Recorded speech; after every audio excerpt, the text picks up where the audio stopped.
Как-то раз я задумался о молитве в последнюю треть ночи и открыл удивительные вещи. Например, на обязательную молитву нас призывает человеческий голос. А на молитву в последнюю треть ночи нас призывает Господь всего человечества. Призыв на обязательную молитву слышат все люди, а призыв к молитве в последнюю треть ночи ощущают только некоторые из людей.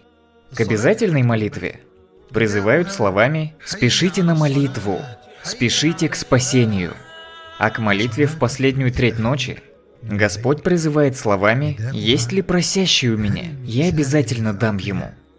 Обязательную молитву совершает большинство мусульман, тогда как молитву в последнюю треть ночи совершают только избранные Аллахом из числа верующих.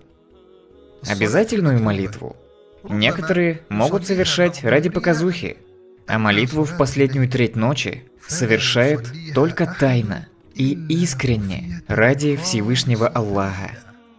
В обязательной молитве нас часто отвлекают мысли о мирских заботах и наущение сатаны. Однако молитва в последнюю треть ночи – это полная отрешенность от этого мира и усердие ради последнего. Порой ты можешь совершить обязательную молитву попутно, когда идешь в мечеть встретиться с кем-то поговорить, и заодно читаешь намаз в мечети. Тогда как на ночную молитву ты встаешь, чтобы найти успокоение в беседе со Всевышним, обратиться к Нему со своими заботами и просьбами.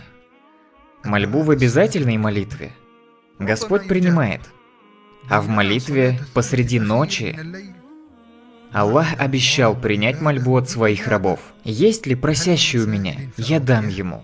И, наконец, на молитву в последнюю треть ночи встает только тот, чью беседу, просьбу и жалобы сам Аллах хочет услышать.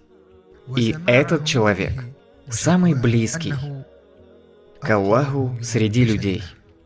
Поздравляем же тех, кого пригласил могущественный и великий Аллах предстать перед Ним, поделиться своими пожеланиями и испытать наслаждение от обращения к Нему. Если ты сядешь во мраке ночи перед Господом Всеведущим, говори с Ним, как ребенок.